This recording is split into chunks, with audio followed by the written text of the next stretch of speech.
Yo, yo, yo, what's up, it's me, the Double Busy. Here we are again with the Arpad Dynasty in Hungary. You can see from the map that we have grown a little bit since the last time we played. Looking at our cultures, that green Magyar was originally what we conquered when we came over the Carpathian Mountains. Since then, we have been able to conquer Nitra and Balaton to increase our realm borders. Both were just regular conquest wars. I gave Nitra to my son, Prince Arpad Almos of Nitra, and of course he's just got some awesome stats, military engineer. He's having a ton of children, so that's going to be interesting. But what I'm going to be going for is this promote Christian settlements. So everything's done except for completely control Hungary, the Grand Principality of Hungary. So I'm thinking that we're going to have to keep going until the blue borders, which is what we have now, match the de jure borders of the Kingdom of Hungary. Then, after that, as a bonus, I actually kind of want to see what would happen if I try to swear fealty to either the Byzantine Empire or if it forms by then the Holy Roman Empire. Because I want to see what's going on there in terms of switching to feudal. As you can tell, Nitra is actually feudal. If you go in and zoom in and look at his holdings, he's got castles and cities and temples. So I think my son got to go feudal because that territory already was feudal. So I want to see if I can do that and use that decision about adopting feudal ways and doing so in here through tribal authority, where it says tribal rulers with non-tribal lieges may settle, becoming feudal or clan. So Almos ourselves are tribal, but if we swear fealty to an empire level, we might be able to switch to feudal. And if so, I definitely want to go raiding and get a whole bunch of gold before then, so I can build more cities and more temples. Alright, basically it's just going to be conquesting for some of these duchies around the way, and then we'll see what happens when we get closer. So ideally what I would like to do is go for Balaton, but we're at truce with them for another, looks like 3 years, just about. Then, okay, Great Moravia. Now it's weird that our truce does not show up in their screen, but it does show up in our screen, so we still have a truce with them. This little set right here actually belongs to Bulgaria, and while Bulgaria itself is pretty weak, they are allied with King Charles of West Francia, which is pretty strong. Right now they're winning a war way over there in Wales against Bjorn Ironside, so I don't want to take that on right now. So to me it looks like this guy is up first, and him combined with Great Moravia are pretty weak. And actually that would be really nice. If I can win that war, I could weaken this guy enough that in 2 years I can take that, and then the next 2 years after that I can take that, and then by then I might be strong enough to take that. So it's going to be kind of like a leapfrog all the way around. Alright, the prestige cost for a duchy level high chiefdom is 188. Well, I'm only going to get 1 county out of that, 2 counties out of that. That's just not worth it. So I'm going to go with the single county, reduce my cost, and then actually be able to take it over. Since the next war after this is for the rest of this duchy, I'm going to go ahead and do Zemplin, the county.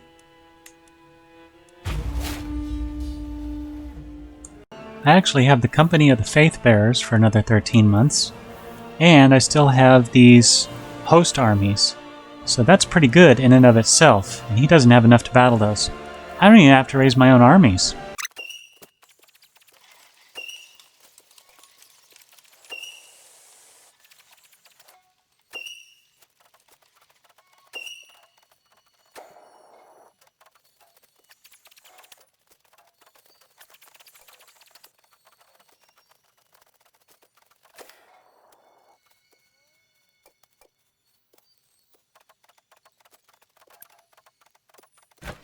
Alright, with 100% war score before he could even finish, now we can enforce our demands.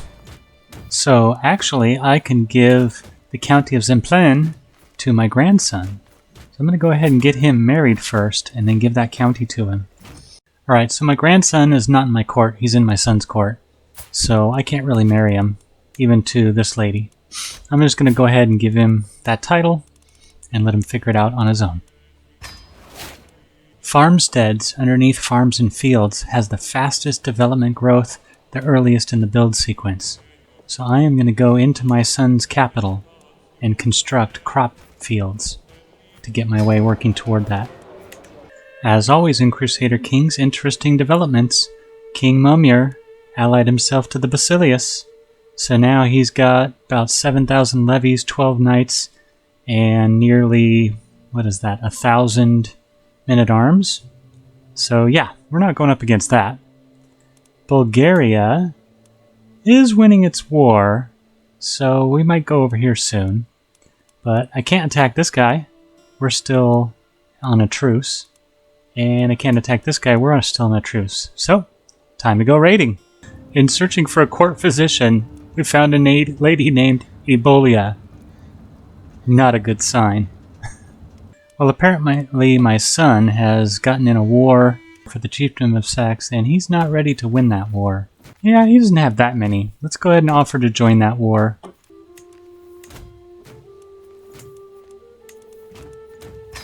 Alright, we caught this guy in the mountains, and now let's see how it goes down.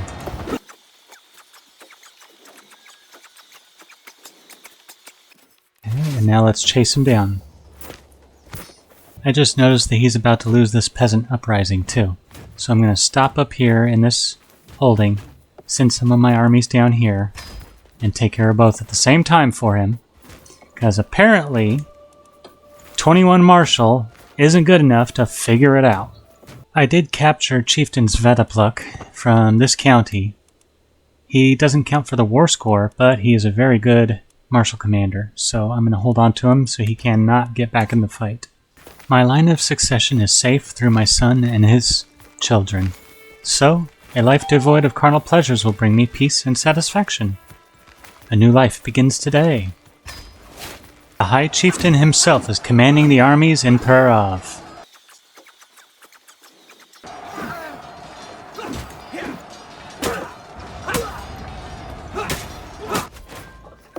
Fear we may lose this battle in the mountains while we are sieging his capital.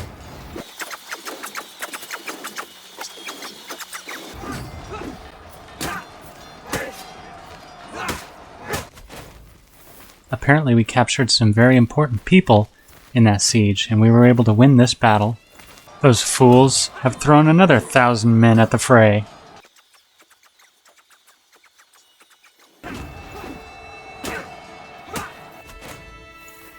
And now the Battle of Baitam.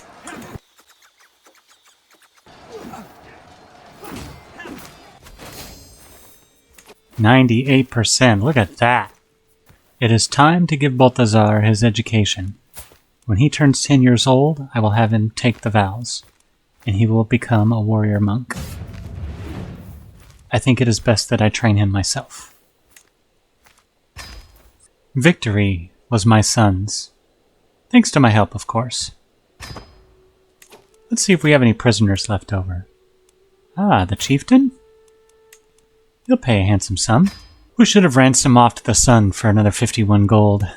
From High Chieftain Crack, though. I'm still in a truce for another several months for Rab. In a truce against Ungvar for about another year and a half.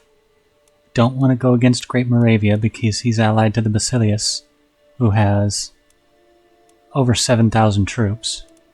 So I'm thinking going up against Bulgaria. They've been in this war for quite some time, and they're considered inferior now that their allies have lost so many levies. So we're going to go for that county. For the county of Marmaros. The prince won't ransom his chancellor, so he's got some pretty decent stats. I'm just going to go ahead and negotiate his release. Come on over to my side, buddy. I'll take good care of you. As for this lady, oh yeah. Oh, you're the wife? So why doesn't she count for any of the war score? Huh. Interesting. Well, that's a decent chunk of money. I have received a missive from King Mstislav of Moldavia. It claims that Chieftain Lenutica, my grandson, has requested support in the plot against me. There is nothing I value more than loyalty, Mstislaw's letter reads, hence why I share this with you. He seems like a pretty trustworthy man. He's not out to get me, and he likes me pretty well. Thankfully, my friend, Orokond, is there to advise me. I have had my suspicions about Lenutica for some time. This all but confirms them. You are my spy master, and you do have information. I am going to declare him guilty and publicly accuse him. At a gathering of many of my vassals, I declare that I have knowledge of Chieftain Lenutica's treachery. However, his fellow vassals are far from satisfied with the foreign lord's letter. Lenutica speaks for them all. What evidence is there? If a letter was enough, would we not all be guilty? Gathering murmurs in agreement. This is getting out of hand. I better seize the initiative and give a rousing speech on loyalty.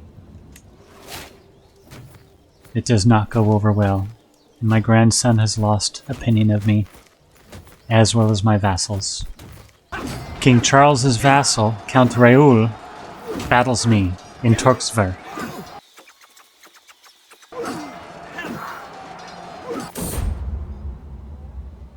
From all my evenings watching stars, I have seen with my own eyes what I have only heard of before.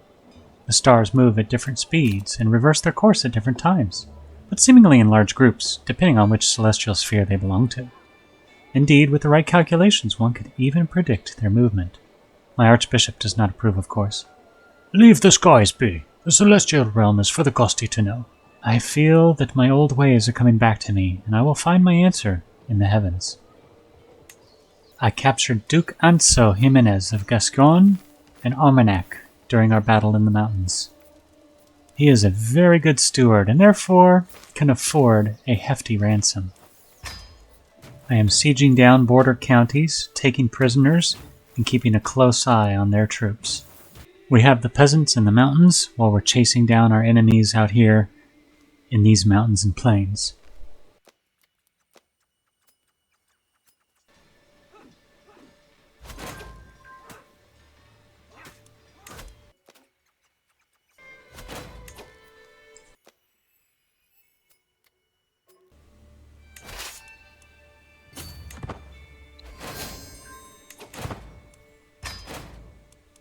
This is pretty big. King Momir, this guy, won a claim against the Duchy of Bohemia.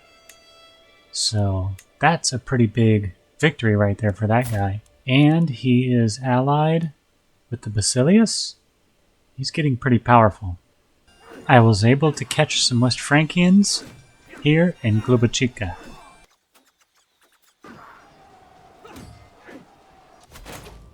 For some reason, Duke Bernat thinks that 500 soldiers is going to go up against my son.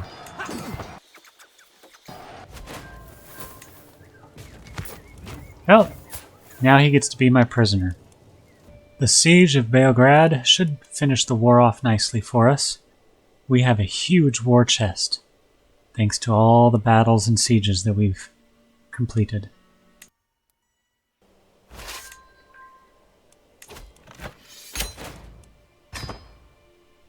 And now Marmaros is ours. We can even handle it as one of our holdings in our domain. And wouldn't you know, perfect timing to declare a conquering duchy war against Duke Cosel for the Duchy of Rab. Now that we have a full regiment of onagers and a full regiment of light footmen, our next regiment is pikemen to protect the footmen from light cavalry. In a battle of sieges, I think my commanders are a little bit better than theirs. Well, we're at 100% war score, siege down everything, still getting a ton of gold. So we'll go over here and fight them real quick to see if we can get some more money or prisoners.